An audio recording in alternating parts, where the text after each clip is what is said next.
Hello, my name is Angelo Salas, and today I will be talking about genetically modified objects versus non-GMO genetically modified objects. Okay, so I stand with the genetically modified plants in this case.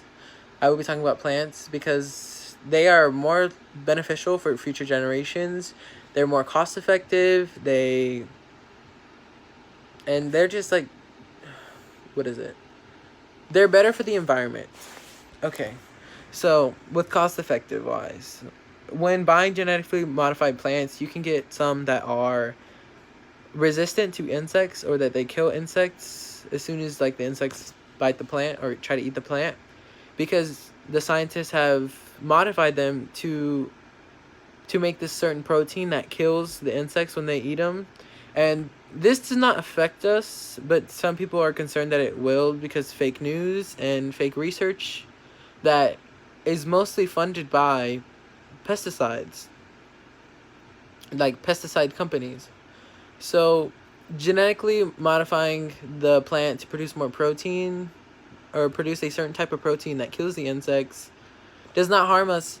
It is like chocolate.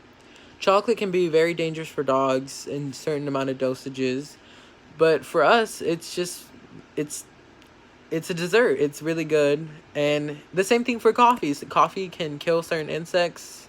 Coffee kills a lot of insects. But for us, it keeps us going, it keeps us energized, and it keeps us functioning throughout the day. But some people just have a certain fear that it is harming them slowly, and it's like the government poisoning them. But these are more fake news.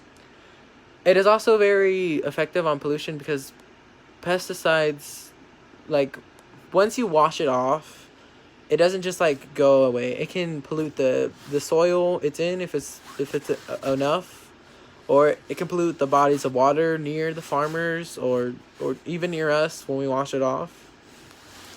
So pesticides can just be very harmful in general for the environment, pollution wise.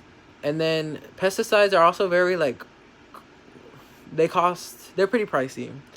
And instead of using all the pesticides in America, or fertilizers that sorry, fertilizers are very pricey here, but if we can make a plant more durable to any type of climate, then we would be using less money on fertilizers, and we could give them to countries that need them, and in third world countries, basically, to help them grow food. Or like in Africa, how there's not enough food there, we can give them fertilizers to help them grow plants instead of just using all the fertilizer for us.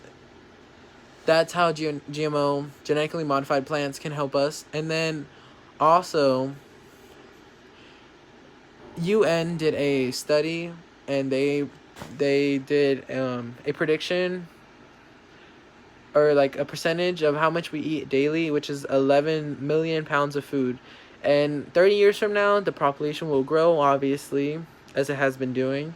And we're going to need about 70% more of that amount of food daily. So when using GMO, plants, you can modify them to make more or make them bigger. Produce more, basically, more plants, or more vegetables and more fruits. To intensify farming instead of expanding farming, because when expanding farming, we have to clear down forest, which also does not help with pollution or climate change, which also is a very controversial topic. But it does not help when trying to reduce our carbon footprint. Farming really just expands our carbon footprint. So when intensifying farming, you just you make the plant produce more vegetables or more fruit instead of planting more in a vast space of land. So this will help our carbon footprint. And also, genetically modifying plants, you can make plants take in more carbon, which will help with photosynthesis and creating more oxygen. So genetically modified plants are really just good for us in the long run, and we can really take advantage of genetically modifying plants, if it does get approved and it's like a good thing going around, if people start believing in it instead of being scared of it.